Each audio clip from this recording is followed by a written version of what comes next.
கட்டுமான துறையில் உள்ள புதிய தொழில்நுட்பங்களை அறிந்து கொள்ளும் வகையில் திருப்பூரில் 4 நாட்களுக்கு கட்டுமான பொருட்கள் கண்காட்சி நடைபெறவுள்ளது.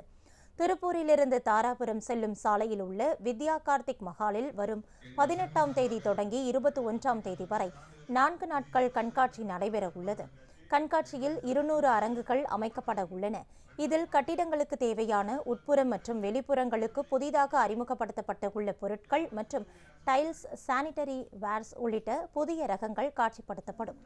மரம் உள்ளிட்ட இயற்கையை அழித்து செய்யப்படும் கட்டுமான பொருட்களை தவிர்த்து அலுமினிய உபயோகத்தை பிரதானப்படுத்தும் வகையில் கண்காட்சி அமையும் என்று திருப்பூர் சிவில் இன்ஜினியர்ஸ் அசோசியேஷன் தலைவர் குமார் சண்முகம் தெரிவித்தார். பழைய இயற்கைக்கு மாறாக இது வரைக்கும் நம்ம பில்டிங்க்கு என்னென்ன யூஸ் பண்றோமோ அதையெல்லாம் தவிர்த்துட்டு புதுவிதமா இயற்கைக்கு ஒத்து போகக்கூடிய மெட்டீரியல்களை இந்த வருஷம் நாங்க அறிமுகப்படுத்துறோம். அந்த பொருட்கள் எல்லாம் மக்களுக்கும் பயன்பெறும், இயற்கைக்கும் மாசுபடாம இயற்கையும் காப்பாத்துறதுக்கு எங்க சங்கத்தின் சார்பாக நாங்க முன்னெடுப்பா இந்த கண்காட்சியை நடத்துறதுக்கு திட்டமிட்டு அதுக்கு உண்டான வேலைகளை செஞ்சுட்டு இருக்கோம். வருகிற ஜூலை 18, 19, 20, 21 ஆகிய 4 நாட்கள் நடைபெறுங்க.